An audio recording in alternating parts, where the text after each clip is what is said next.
नमस्कार साथियों, मैं आशीष सुमन श्रीवास्तव स्वागत करता हूं आपका इस वीडियो में। आज के हमारे इस वीडियो के माध्यम से बिहार बोर्ड कक्षा 12वीं के विषय राजनीति शास्त्र, जो क्रमशः दो भागों में विभाजित है, भाग अ स्वतंत्रता के समय से भारतीय राजनीति और भाग ब समकालीन विश्व राजनीति। तो आज के हमारे इस वीडियो के माध्यम से बिहार बोर्ड कक्षा 12वीं के विषय राजनीति शास्त्र के भाग ब समकालीन विश्व राजनीति के अध्याय 3 विश्व राजनीति में अमेरिकी प्रभुत्व से संबंधित सभी महत्वपूर्ण वस्तुनिष्ठ प्रश्न और उनके उत्तर पर गौर करेंगे। तो चलिए वीडियो को आगे बढ़ाते हैं और बिहार बोर्ड कक्षा 12वीं के विषय राजनीति शास्त्र के भाग ब समकालीन विश्व राजनीति के अध्याय 3 विश्व राजनीति में अमेरिकी प्रभुत्व से संबंधित सभी महत्वपूर्ण वस्तुनिष्ठ प्रश्न और उनके उत्तर पर गौर करते हैं। तो चलिए हमारा पहला प्रश्न है कि किस अमेरिकी राष्ट्रपति ने नई विश्व व्यवस्था का चित्र प्रस्तुत किया। तो हम आपको बता दें कि जॉर्ज बुश नाम के अमेरिकी राष्ट्रपति ने नई विश्व व्यवस्था का चित्र प्रस्तुत किया। तो इस प्रकार से हम कह सकते हैं कि प्रश्न संख्या 1 का जो सही उत्तर है वो ऑप्शन द जॉर्ज बुश होगा।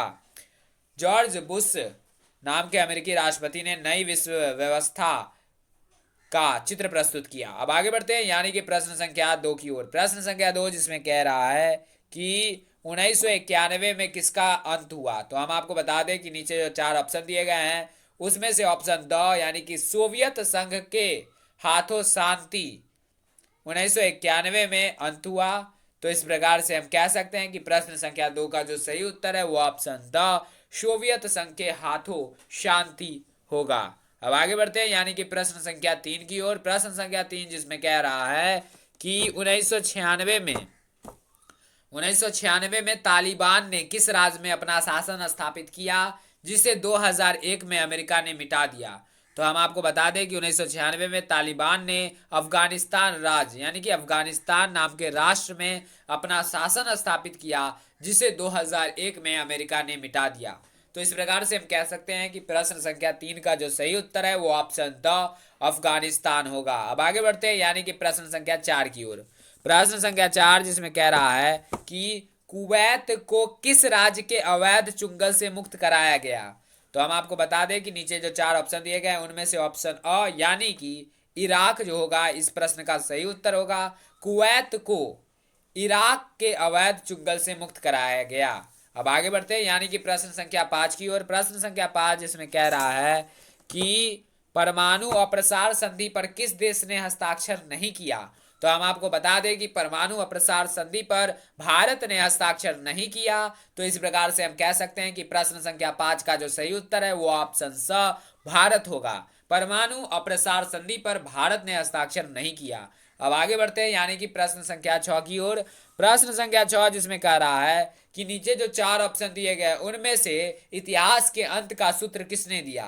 तो हम आपको बता दें कि नीचे जो 4 ऑप्शन दिए गए हैं उनमें से इतिहास के अंत का सूत्र फ्रांसिस कुकुयामा ने दिया। तो इस प्रकार से हम कह सकते हैं कि प्रश्न संख्या 6 का जो सही उत्तर है वो ऑप्शन अ फ्रांसिस कुकुयामा होगा। अब आगे बढ़ते हैं यानी कि प्रश्न संख्या 7 की ओर। प्रश्न संख्या 7 जिसमें कह रहा है कि भारत के किस प्रधानमंत्री ने अमेरिका के साथ असैनिक कार्यों के हेतु परमाणु समझौते का सबल समर्थन किया। तो हम आपको बता दें कि प्रश्न संख्या 7 का जो सही उत्तर है वो ऑप्शन द मनमोहन सिंह होगा। भारत के मनमोहन सिंह नाम के प्रधानमंत्री ने अमेरिका के साथ असैनिक कार्यों के हेतु परमाणु समझौते का सबल समर्थन किया। तो इस प्रकार से हम कह सकते हैं कि प्रश्न संख्या 7 का जो सही उत्तर है वो ऑप्शन द मनमोहन सिंह होगा। अब आगे बढ़ते हैं यानी कि प्रश्न संख्या 8 की ओर। प्रश्न संख्या 8 जिसमें कह रहा है कि किस देश ने 2003 में संयुक्त राष्ट्र संघ की उपेक्षा करके इराक पर आक्रमण किया।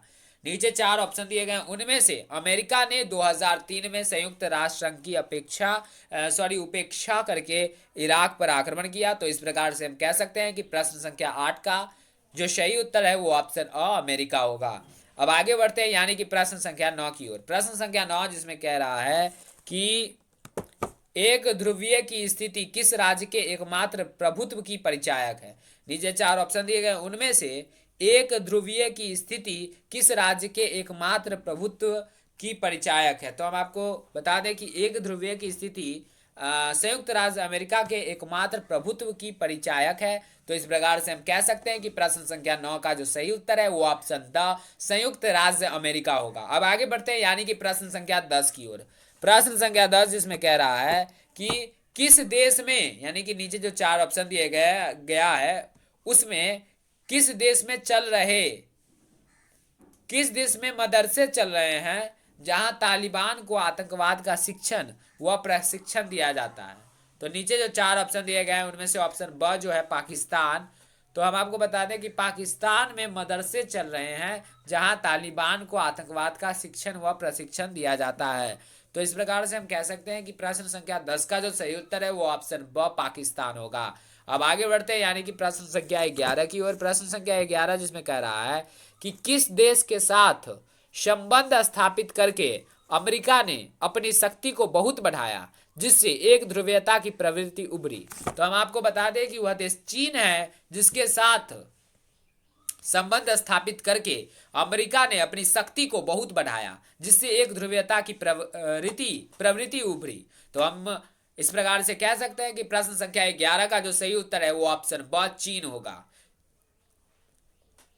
चीन के साथ संबंध स्थापित करके अमेरिका ने अपनी शक्ति को बहुत बढ़ाया जिससे एक ध्रुवीयता की प्रवृत्ति उभरी। अब आगे बढ़ते हैं यानी कि प्रश्न संख्या 12 की ओर। प्रश्न संख्या 12 जिसमें कह रहा है कि किस तत्व ने, यानी कि नीचे जो चार ऑप्शन दिए गए उनमें से किस तत्व ने भारत अमेरिकी संबंधों को टूटने के कगार तक पहुंचा दिया। तो हम आपको बता दें कि बांग्लादेश युद्ध ने अमेरिका और भारत के संबंधों को टूटने के कगार तक पहुंचा दिया। तो इस प्रकार से हम कह सकते हैं कि प्रश्न संख्या 12 का जो सही उत्तर है वो ऑप्शन ब बांग्लादेश युद्ध होगा।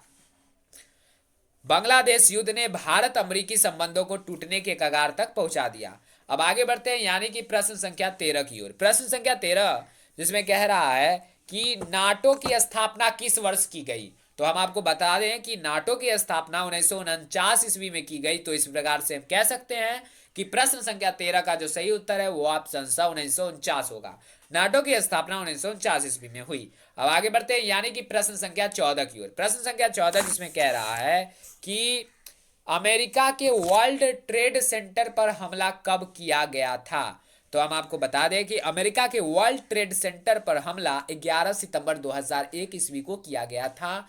तो इस प्रकार से हम कह सकते हैं कि प्रश्न संख्या 14 का जो सही उत्तर है वो ऑप्शन ब 11 सितंबर 2001 होगा। अमेरिका के वर्ल्ड ट्रेड सेंटर पर हमला 11 सितंबर 2001 को किया गया था। अब आगे बढ़ते हैं यानी कि प्रश्न संख्या 15 की ओर। प्रश्न संख्या 15 जिसमें कह रहा है कि 11 सितंबर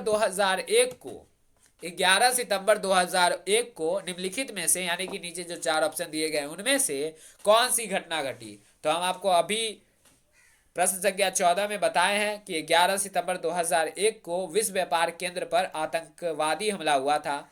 तो इस प्रकार से हम कह सकते हैं कि प्रश्न संख्या 15 का जो सही उत्तर है वो ऑप्शन स विश्व व्यापार केंद्र पर आतंकी हमला होगा। 11 सितंबर 2001 को विश्व व्यापार केंद्र पर आतंकवादी हमला हुआ था। अब आगे बढ़ते हैं यानी कि प्रश्न संख्या 16 की ओर।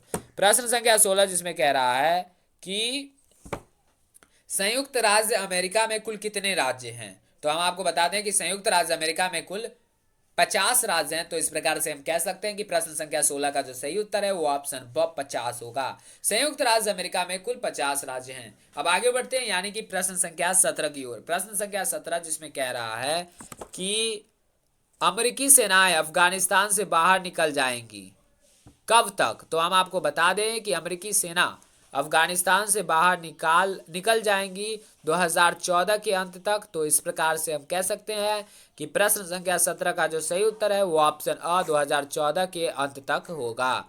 अब आगे बढ़ते हैं यानी कि प्रश्न संख्या 18 की ओर। प्रश्न संख्या 18 जिसमें कह रहा है कि द्वितीय विश्व युद्ध में अमेरिका ने जापान के किस शहर पर परमाणु बम गिराया था। तो हम आपको बता दें कि द्वितीय विश्व युद्ध में अमेरिका ने जापान के नागासाकी शहर पर परमाणु बम गिराया था। तो इस प्रकार से हम कह सकते हैं कि प्रश्न संख्या 18 का जो सही उत्तर है वो ऑप्शन अ नागासाकी होगा।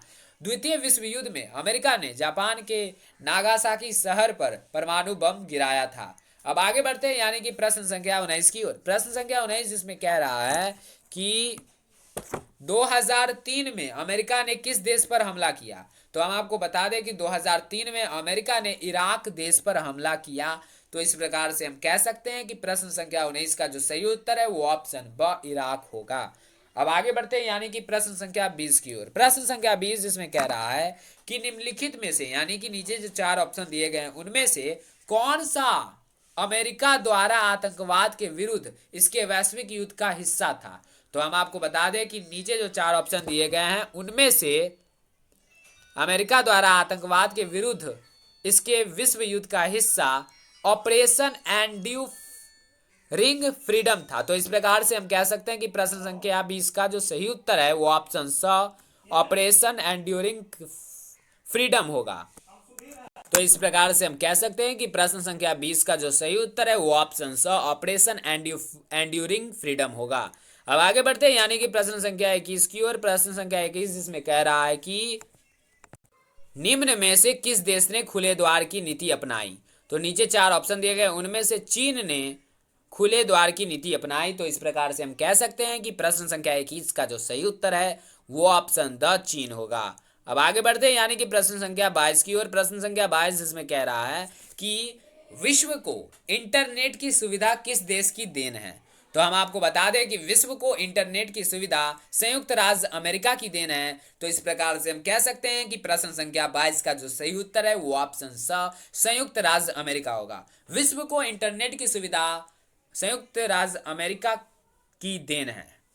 अब आगे बढ़ते हैं यानी कि प्रश्न संख्या 23 की ओर। प्रश्न संख्या 23 इसमें कह रहा है कि कुवैत पर किस राज्य ने कब्जा कर लिया था? नीचे 4 ऑप्शन दिए गए उनमें से ऑप्शन ब इराक जो है वो सही उत्तर होगा। कुवैत पर इराक ने कब्जा कर लिया था।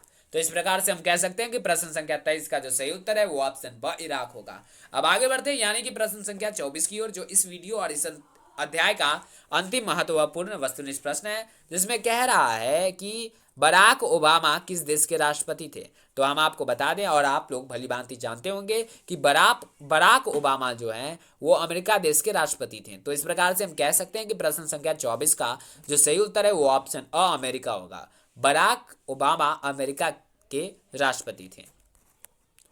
तो फिलहाल इस वीडियो में इतना ही। फिर मिलते हैं अगले वीडियो में बिहार बोर्ड कक्षा 12वीं के विषय राजनीति शास्त्र के भाग ब के अध्याय 4 आर्थिक व राजनीतिक सत्ता के वैकल्पिक केंद्र से संबंधित सभी महत्वपूर्ण वस्तुनिष्ठ प्रश्न और उनके उत्तर के साथ। हाँ, आपसे अपील की अगर आप बीएसवी 12th सेशन 2020-22 से जुड़ी हर अपडेट के साथ साथ विषय हिंदी, अंग्रेजी, इतिहास, राजनीति शास्त्र एवं अर्थशास्त्र की पूर्णतः तैयारी यानी कि सभी ऑब्जेक्टिव और सब्जेक्टिव क्वेश्चन का वीडियो और उनके आंसर का वीडियो चाहते हैं तो हमारे इस वीडियो को फौरन like, comment, share and channel को सब्सक्राइब करना ना भूलें। हाँ दोस्तों, एक और बात कि अगर आप हमारे द्वारा दिए गए इतिहास के चैप्टर वाइज अध्याय 1 से 15 तक के इतिहास के ऑब्जेक्टिव क्वेश्चन और उनके आंसर के वीडियो के साथ साथ बिहार बोर्ड कक्षा 12वीं के विषय राजनीति शास्त्र के भाग अ के अध्याय 1 से 10 और भाग ब समकालीन विश्व राजनीति के अध्याय 1-2 से संबंधित सभी महत्वपूर्ण वस्तुनिष्ठ प्रश्न और उनके उत्तर का वीडियो नहीं देख पाए हैं तो हमारे इस वीडियो के डिस्क्रिप्शन में जाकर देख सकते हैं। तब तक के लिए धन्यवाद। फिर मिलते हैं अगले वीडियो में बिहार बोर्ड कक्षा 12वीं के विषय राजनीति शास्त्र के अध्याय 4 आर्थिक व राजनीतिक सत्ता के वैकल्पिक केंद्र से संबंधित सभी महत्वपूर्ण वस्तुनिष्ठ प्रश्न और उनके उत्तर के साथ। तब तक के लिए धन्यवाद।